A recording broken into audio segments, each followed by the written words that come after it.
Ce qui nous arrive de bien ou de mal est relatif selon chacun, car ce qui est bien pour moi ne l'est pas forcément pour l'autre. Alors autant tourner en bien ce qui nous arrive de mal pour éviter de laisser mourir ce qu'il y a de bien en nous.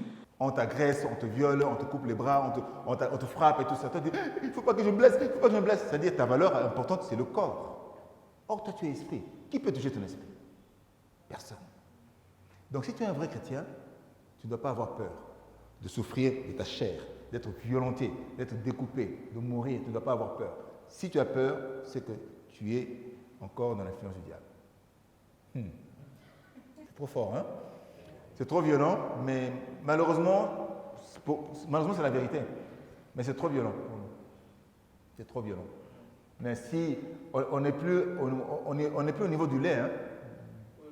On ne doit plus se contenter du lait. Hein? Il faut qu'on se prépare à maturer et puis à manger de la viande, la chair dure, hein, les os cassés comme ça. Hein? Sinon, on sera toujours fébrile et on va toujours avoir peur. Mais personne ne te donnera ton héritage tant que tu es bébé. Tu t'en rappelles comment? Là maintenant. Quand tu y penses à ce moment-là que tu ne pouvais pas aller, ça te rappelle comment? Tu vois ça comment? Tu voyais. Ok. Qu'est-ce qui se passe là-bas? Il y a une situation de dissociation. Maintenant, quand tu voyais ça, le contraste en termes d'image, c'était dynamique ou c'était terre à terre?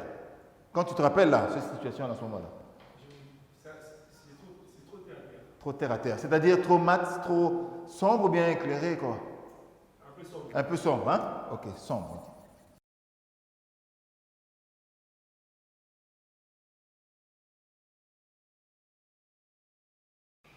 Maintenant, tu te rappelles où tu étais content, heureux, où tu as fait des choses super magnifiques, tu étais super heureux. Quand? 2 ans. Ce que tu faisais réussissait. Quand tu y penses maintenant, cette période-là, quand tu le vois comme un film ou bien une photo ou bien comment? Un film. Mais un film, tu te vois dedans ou bien tu te vois à l'extérieur quand tu te vois dedans? Donc tu te vois en train d'agir quand tu te rappelles là maintenant. Donc tu es associé, c'est ça? Tu étais associé à ton image. Et puis, c'était clair ou sombre? Trop clair, c'est très... Et le contraste de couleurs et tout ça. Net. Le contraste était flagrant, hein? Très net. Alors, quand on dit changer de mentalité, il ne faut pas se méprendre quand les gens disent qu'il faut changer de mentalité. Ce n'est pas une question de dire yo Kansaraboui. Non, c'est que la mentalité, c'est ça le mental qui fonctionne comme ça. Ça veut dire que quand tu es dans une galère, tu as ton schéma à toi qui dénote les caractéristiques de quand ça va mal. Quand ça va bien, tu as le schéma qui dénote ce qui va bien. Maintenant, toi, tu veux vivre mal, tu veux vivre le mal bien. Comment tu fais? Voilà. Quoi qu'il arrive, ben oui, quoi qu'il arrive mentalement, tu es dans la galère là, non? Dans la galère, tu dois te voir dedans. C'est comme si tu vois un film, tu te projettes dans le film toi-même, mais il faut que tu te vois dedans. Il ne faut pas que tu vois juste les autres à distance. Pourquoi? Parce que si tu es dissocié, tu es dans le négatif. Il ne faut pas que ça aille trop vite. Et tous les détails doivent être visibles et agréables. Tu te vois dedans. Tu es ici en train de penser, tu visualises en te voyant. Si tu visualises avec la distance en disant ok, je vois un peu le monde, non, là tu es toujours dans cette position-là. Donc un critère ou 2 critères qui sont importants pour toi à te rappeler quand tu dois visualiser ta pensée, ta mentalité que tu dois changer, tu dois plus être dissocié dans tout ce que tu fais, tu dois être associé. Tu dois te voir. C'est pour ça que Dieu, je te donne ce que tu as vu. C'est pas ce que Dieu a dit. Ce que tu as vu, je te le donne. À qui il a dit ça? Et puis à qui d'autre? Celui qui est avec son neveu là pour sortir là, c'est qui? Abraham. Donc il a dit, je te donnerai ce que tu as. Voilà. Donc si tu ne te vois pas, Dieu ne te donne pas. Parce que Dieu ne te donnera que ce que tu verras. Ou pas. Donc tant que tu es dissocié, tu ne te vois pas, tu ne vois pas là-dedans. Donc tu n'y es pas. Donc tu ne vois que galère. Or, si tu te vois avec les détails que tu veux voir, que tu visualises, clairement, visiblement, agréablement, tant que tu commences à le voir, Dieu commence à te le donner. Si tu vois ça 5 fois ou 10 fois sur 10, tu vivras ça. Mais si tu vois ça 9 fois sur 10, ben tu vivras ça. Donc le changement de mentalité, c'est entre autres ça.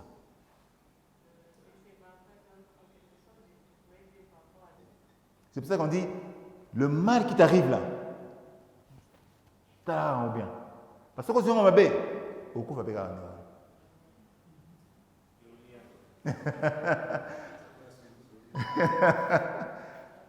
okay. Vous comprenez, non? Voilà. Donc ça, c'est un exercice. On en est conscient maintenant. Tu connais un peu ton schéma. Maintenant, ce que tu vas faire, tout ce que tu vois, tu vis de galère. Même maintenant, c'est salvateur et c'est pour toi vital. Puisque tu as, c'est pas de quelqu'un d'autre, hein? C'est de toi. Donc, si tu ne t'associes pas dans une image que tu veux voir qui soit agréable, tu seras dissocié, forcément tu ne seras pas dans la réussite. Premier critère. Associe-toi en te voyant, en visualisant, en voyant visiblement les choses nettes, comme un film. Okay? Je n'ai pas posé la question au niveau du son, mais c'est certainement le son agréable. Tu vas entendre toutes les voix, en stéréo s'il faut. Eh bien, mon nom est Paul Martin Moutanda, c'est moi votre consultant, administrateur de société, et c'est moi qui vous parlerai justement pendant un certain nombre de jours. Vous allez recevoir en tout cas des vidéos parlant de comment vivre le mal de la meilleure façon possible. Donc, le mal bien vécu. Parce que si on ne vit pas bien le mal, ben, tout ce qui est bien en nous va mourir. C'est la loi.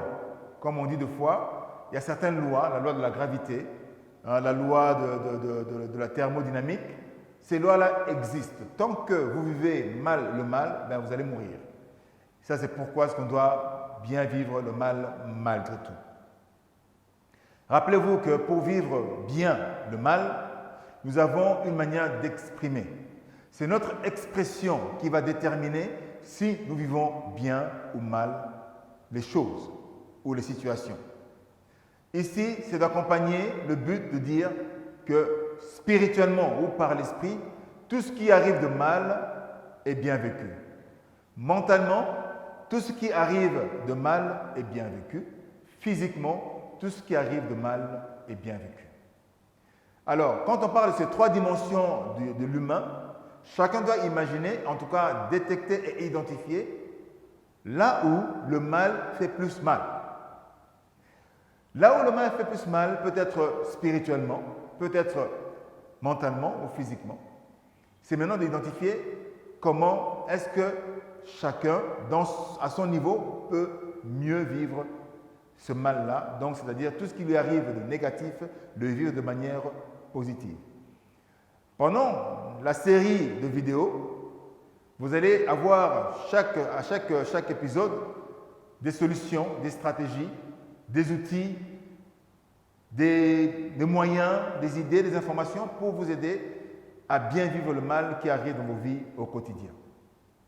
N'oubliez surtout pas de vous abonner à notre chaîne YouTube et de pouvoir nous écrire pour déjà répondre à vos préoccupations et aussi pour nous préparer pour les prochaines vidéos afin de répondre de manière précise à vos préoccupations. Nous avons trois dimensions. Pourquoi vivre le mal en bien ou pourquoi bien vivre le mal? Comment est-ce que c'est possible? C'est pour ça que pendant les séries de vidéos, nous parlerons de trois dimensions. La première dimension, c'est l'esprit. On parle d'un état d'esprit. On parle de l'esprit qui fait que nous sommes conscients. Rappelons-nous que l'esprit est une forme de conscience. L'esprit, c'est notre conscience. Quelquefois, l'esprit nous dit des choses qui sont bonnes ou pas bonnes. L'esprit, la conscience nous dit ce que tu vis est bien, mais tu le vis mal. L'esprit nous dit tu es coupable ou pas, ou l'esprit dit que tu mens ou tu dis la vérité. Donc, cet aspect, premier aspect spirituel, a différentes dimensions. Première dimension, c'est de savoir qui on est,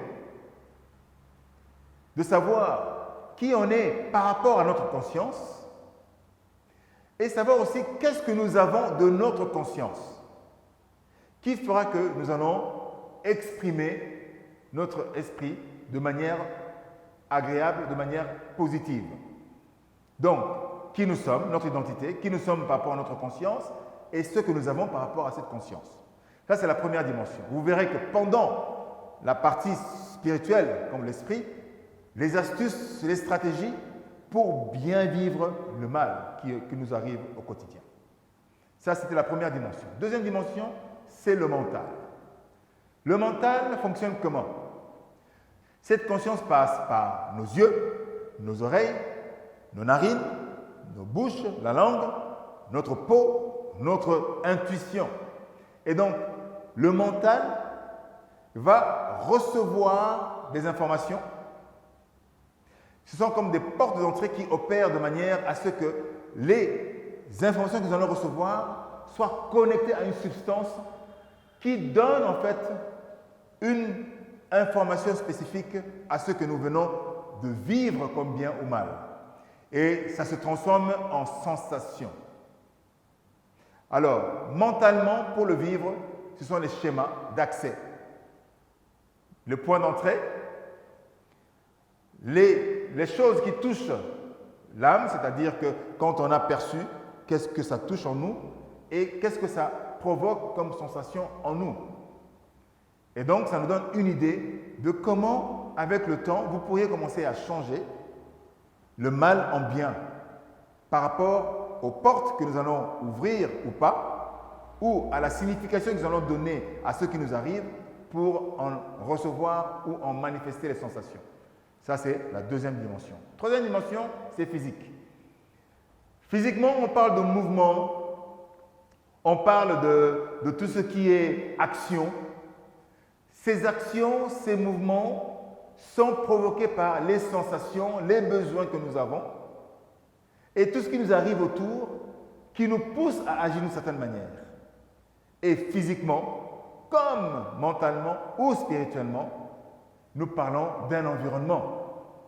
C'est l'environnement qui nous entoure qui va nous dire, qui va nous forcer à agir d'une manière ou d'une autre. Pendant les vidéos, nous vous expliquerons comment gérer votre environnement. Dans l'environnement, qu'est-ce qu'on trouve? On trouve des choses, on trouve des situations, on trouve des informations, on trouve des personnes, on trouve aussi des lieux différents, n'est-ce pas? Tout ceci a un certain nombre de fois qu'on va le voir, une certaine qualité qu'on va percevoir. Tout ça, c'est dans l'environnement qu'on retrouve et les heures, les moments auxquels on retrouve ces choses ou ces informations dans l'environnement. Nous allons vous montrer, nous expliquer pendant la série de vidéos comment vous pouvez gérer dans votre environnement le mal pour qu'il devienne bien vécu, pour que vous le viviez bien. Comment faire en sorte que le mal soit bien vécu dans l'environnement. Et toujours dans le même ordre d'idées, il y a le comportement à avoir. Ce comportement-là qu'on manifeste dans cet environnement-là. Donc, on peut voir quel est le comportement qui correspond au mal ou au bien que nous sommes en train de vivre. Et si un comportement définit le mal, ben nous vivons mal la chose. Or, le mal que nous recevons va devenir bien vécu, va devenir un bien qui est vécu en nous au travers de nos comportements.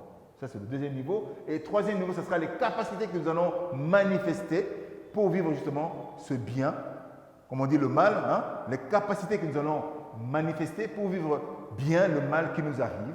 Ça, c'est aussi le troisième niveau. Et quatrième niveau sont les valeurs. On parlait tout à l'heure en session, on disait, vous savez, ce qui est bien pour toi peut être mal pour l'autre. Ce qui t'arrive de mal peut être une bonne chose pour l'autre. Mais à quel moment le bien ou le mal intervient? C'est en fonction de ses valeurs. Si moi j'ai une valeur de dire, voilà, j'aime pas qu'on m'agresse, or, quelque part, l'agression est une bonne chose pour m'aiguiser, ben je dirais, mais quelles sont mes valeurs? Je n'ai pas de bonnes valeurs. Or, ici, l'idée, c'est de vivre ce qui est mal vécu, bien, c'est-à-dire que si je me suis fait agresser, je dois bien le vivre parce que être agressé est une bonne chose pour m'aiguiser.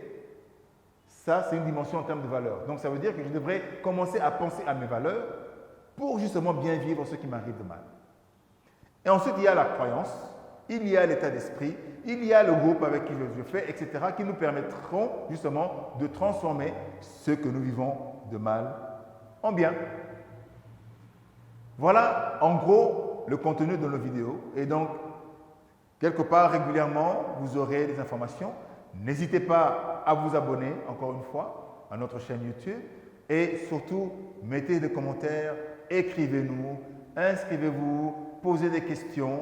Et vraiment, nous serons là à répondre à vos questions de manière précise. Et donc, nous serons à votre disposition pour cela.